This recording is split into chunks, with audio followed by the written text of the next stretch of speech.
সোনালী সূর্যের প্রতি সম্মান দেখানোর জন্য আজকে আমি আপনাদের কাছে চলে এসেছি। পীরগঞ্জের আপামর জনগণ, আজকে এখানে কোনো জনসভা নয়, কোনো মিটিং নয়, অন্তরে দ্রোহ, অন্তরে আগুনের জ্বালা, 15.5 বছরের গোটা জাতির উপর নির্যাতনের কষ্ট নিয়ে আজকে আপনাদের সামনে হাজির হয়েছি। এই 15.5 বছরে ইতিমধ্যে আমাদের জীবন থেকে 32টা ঈদ বিদায় নিয়েছে, কিন্তু বাংলাদেশের মানুষ ঈদ উদযাপন করতে পারে না।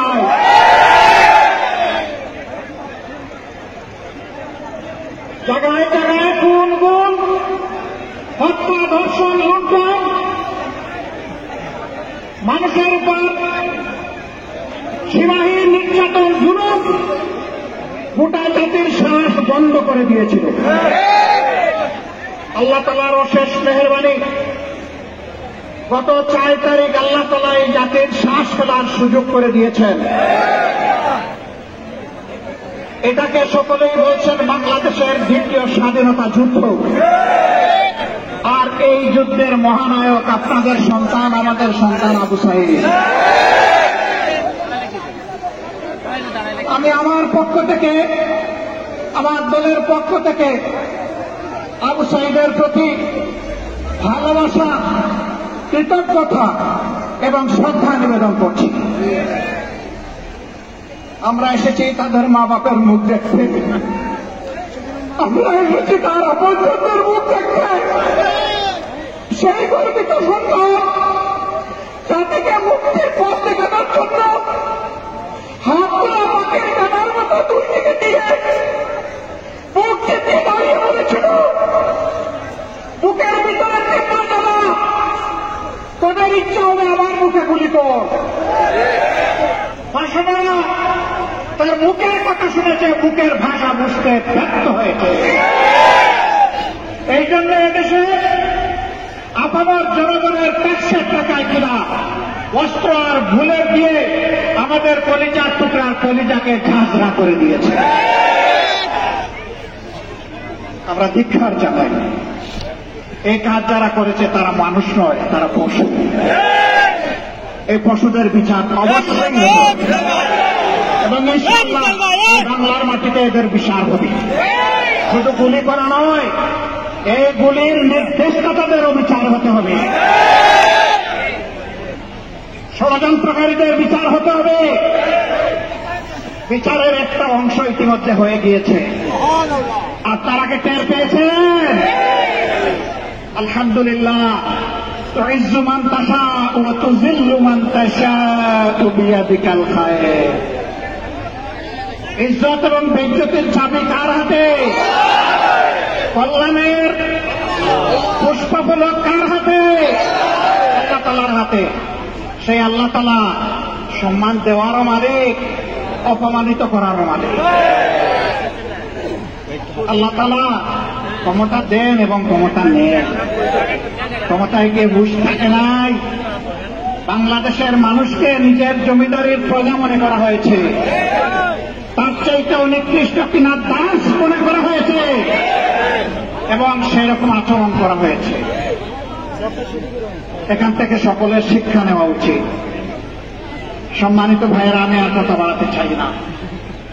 আল্লাহ এই মাটিকে ইতিহাসের অংশ বানিয়ে দিলে এই গৌরব শুধু আপনাদের এই সন্তান, এই মুক্তিযুদ্ধের মহানায়ক, তার পরিবার চেয়েছে তাকে বীর ঘোষণা দেওয়া হোক। আমরা বলছি সে বীর নয়, সে তো মহানায়ক। কে ঘোষণা দিল না দিল তা জানি না, কিন্তু বাংলাদেশের 18 কোটি মানুষ এই ঘোষণা দিয়ে ফেলেছে। এটা জনগণের ঘোষণা, এটাই শ্রেষ্ঠ ঘোষণা। এরপরে যদি কোন সরকার দেয় আমরা তাদেরকে মোবারকবাদ জানাবো। আমরা এসেছি সেই যুব সমাজকে অভিনন্দন জানাতে, এখান থেকে আপনারা বিশ্বাস করুন, দফায় দফায় জেল কেটেছি, নির্যাতিত হয়েছি। আমি একা নই, এদেশের লক্ষ লক্ষ মানুষ, আলিম উলামা, প্রতিবাদী কণ্ঠ সবগুলোকে স্তব্ধ করে দেওয়ার চেষ্টা করা হয়েছিল, কিন্তু প্রমাণ হয়েছে স্তব্ধ করতে চাইলেই স্তব্ধ করা যায় না। অভিনন্দন জানাই আবু সাইদের যারা সঙ্গী সাথী সেই যুব সমাজকে, সারা বাংলাদেশের যুবক যুবতীদেরকে, ওই যুবক যুবতীদের মা বাবাকে, ওই মাকে যিনি কুলের বাচ্চা বুকে নিয়ে বলেছেন সন্তানদের গুলি করে পাখির মতো মারা হবে, আর আমি মা হয়ে ঘরে বসে থাকবো, এটি আমার পক্ষে সম্ভব নয়।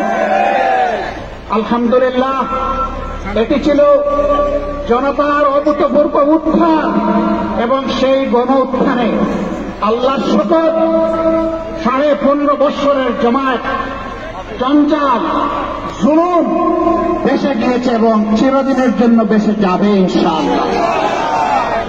যারা এই জাতিকে অপমানিত করেছে তারা কখনো সম্মানিত হতে পারবে না। ক্ষমতায় শেষ করতে টিকে থাকার জন্য একদিন আগেও বেপরোয়া ভাবে 136 জন মানুষকে হত্যা করা হয়েছে। আমরা সেই সমস্ত মাদেরকে আমাদের পক্ষ থেকে সহানুভূতি এবং কৃতজ্ঞতা জ্ঞাপন করছি, যারা তাদের বুকের তন হারিয়েছে। বাবাদেরকে করছি, আমাদের সেই সমস্ত বোনদেরকে করছি যারা তাদের স্বামী হারিয়েছে, এতিম বাচ্চাদেরকে করছি যারা তাদের বোনদেরকে করছি যারা তাদের ভাই হারিয়েছে, ভাইদেরকে করছি যারা তাদের আপন ভাইকে হারিয়েছে। আপনাদেরকে অভিনন্দন, আপনাদের প্রতি জাতি কৃতজ্ঞ। আল্লাহ আপনাদেরকে সবরে জামিলা থাকুন। যুব সমাজকে অভিনন্দন আবারও জানাই। একৃতিত্ব ভাই, তোমাদের এই জাতি তোমাদের জন্য চিরদিন তোমাদের কাছে ঋণী থাকবে ইনশাআল্লাহ। কিন্তু তোমাদের প্রতি আমার অনুরোধ, ছেড়ে দিও না এই জাতিকে, ঠিক চোখ চোখ দিয়ে থাকিয়ে থাকো। আগামীটাও তার যেন স্বৈরাচার হয়ে উঠতে না পারে। আগামীর বাংলাদেশ যেন হয় স্বৈরাচার মুক্ত বাংলাদেশ, মুক্ত বাংলাদেশ, ইনসাফের বাংলাদেশ, প্রত্যেকটি নাগরিকের গর্বের সাথে বেঁচে থাকার বাংলাদেশ। আমরা সেই বাংলাদেশের অপেক্ষায় থাকলাম। আবারও আপনাদেরকে অনেক সালাম, অনেক শুভেচ্ছা, অনেক অভিনন্দন, অনেক কৃতজ্ঞতা। আপনারা দোয়া করবেন আমাদের এই মজলুম দল আপনাদের পাশে, জনগণের পাশে, জাতির ক্রান্তি লগ্নে সুখে এবং দুঃখে উভয় অবস্থায় যাতে আপনাদের পাশে থাকতে পারে আমাদের জন্য দোয়া করবেন। আপনাদের এই ভালোবাসার জন্য আমি অভিভূত।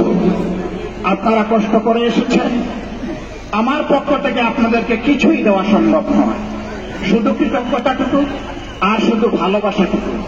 এর সাথে মহান রবের দরবারে দোয়া করি, হে আল্লাহ, তারা দেশকে ভালোবেসে, তোমাকে ভালোবেসে এখানে এসেছে, তুমি তোমার কুদরতের হাত দিয়ে তাদেরকে অফুরন্ত যাজা দিয়ে দাও, দুনিয়ায় দাও, আখিরাতে দাও, আর এই মাটির মর্যাদা তুমি বৃদ্ধি করে দাও।